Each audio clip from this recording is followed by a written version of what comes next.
And speaking of trouble in the workplace, we begin with the word of U.S. employers hiring fewer workers than expected last month. The latest jobs report from the Bureau of Labor Statistics shows payrolls increased by just 194,000 in September. That's well under what was expected, while the unemployment rate dipped to 4.8%, just under 5. The number released were collected in mid-September when the COVID Delta wave was near its peak. Economists anticipating an increase of 500,000 and unemployment rate a little over 5%. So here to help us break it all down and what it actually means for you at home, including your wallet, we have economics professor Dr. Linwood Tauheed. He is no stranger to BNC Live. He's actually a friend of ours. Dr. Tauheed, always a pleasure. So what were your thoughts on the latest numbers? Well, the numbers are mixed and have been for a while. We saw the disappointing jobs report of only 194,000 jobs created. There was a 500,000 job creation estimate. What caused the main cause of that low estimate was the low number of actually government jobs that were created. That would be federal, state, and local government jobs. And so, local and state governments are not hiring as many persons as was expected, probably because of some lingering effects from pandemic finance. The unemployment rate, though, went down to 4.8%. It was expected to go down from 5.2% to 5.1%, very small decrease, but it went down quite a bit. But that's also mixed because there was a 0.1% decrease in what is called the labor force participation rate. That is, persons who are looking for jobs or already working. And that represents about 165,000 persons who basically stopped looking for work. And that happens when unemployment goes on. It lingers. People who have been looking for jobs on a regular basis just stop looking because they've been looking so long they can't find work. And so this is a mixed report. I mean, the unemployment rate going down would normally be good, but it's only gone down because so many people have stopped looking for work. Well, speaking of And that, so I unemployment think, for blacks, Dr. Tauheed, excuse me, I'm sorry, declined overall. But here's the deal. With schools reopening and the mhm. pandemic employee benefits ending last month, including that additional $300 a week in federal supplement, more workers were expected to return to the workforce, but they barely made a dent. What do you think is contributing to that?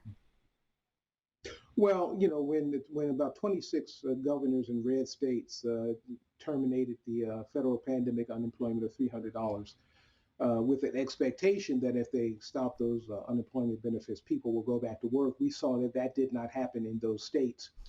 And now that those benefits have discontinued overall, we have the same effect. People are not going back to work simply because they're not having unemployment insurance. And estimates or at least explanations for this phenomena is particularly for low wage workers who have decided that they were not any worse off if they stayed home and took care of their children as opposed to going to work and paying for childcare. That they actually may have come out well, no different, maybe even a little better. And so people are not anxious or to get back to work as people have as has been expected. Yeah. In addition, COVID is still going on. Now, there have been decreases recently in COVID infections, but COVID, including the Delta variant, is still out there, and people are still afraid of going to work. That brings In me terms to of my government workers, excuse me, I'm sorry. yeah, just one thing. That brings me to my next In question. terms of government workers, Go ahead, Dr. Tauheed. okay. Teachers, in fact, have been reluctant to go back to work when school districts have opened up because of COVID. Well, you just stole my thunder there, Dr. Tauheed, because that was actually my next question. I have the report right here, and it says the notable job gains occurred in the leisure, hospitality, but it was a noticeable decline in public education. So with the Delta variant, I mean, it's still surging. Once we get a vaccine for children, do you expect that number to go up, or is it the mandates that could be contributing to jobs being lost in public education sector? Well, there's an unequal distribution of vaccine hesitancy. Vaccine hesitancy is lessening in urban areas, particularly among African Americans, but in red states and southern states, that vaccine hesitancy is still there. I don't expect that if there's a vaccine for children, that children in red states are going to allow, that parents in the red states are going to allow their children to get vaccines.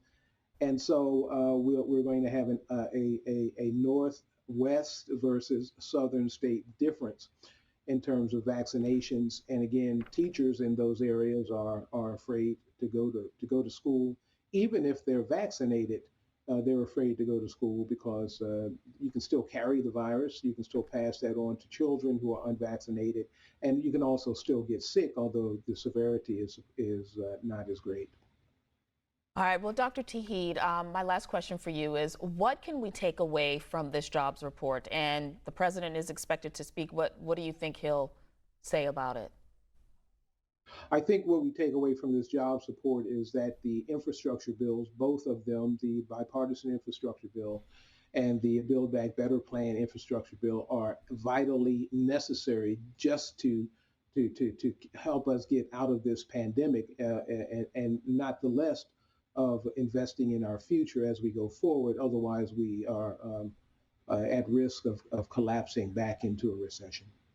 All right, and we know that they raised the debt ceiling for now. Mm-hmm. They're expected to vote on it once again. Do you think we'll see the chaos that we saw recently?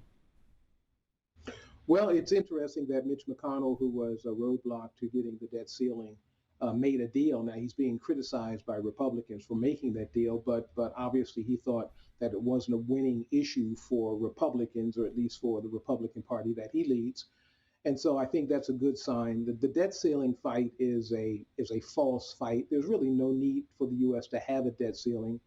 What it says is, the bills that have come due because of last federal year's payments or at least appropriation, is the debt that needs to be raised. But those bills have already been accrued.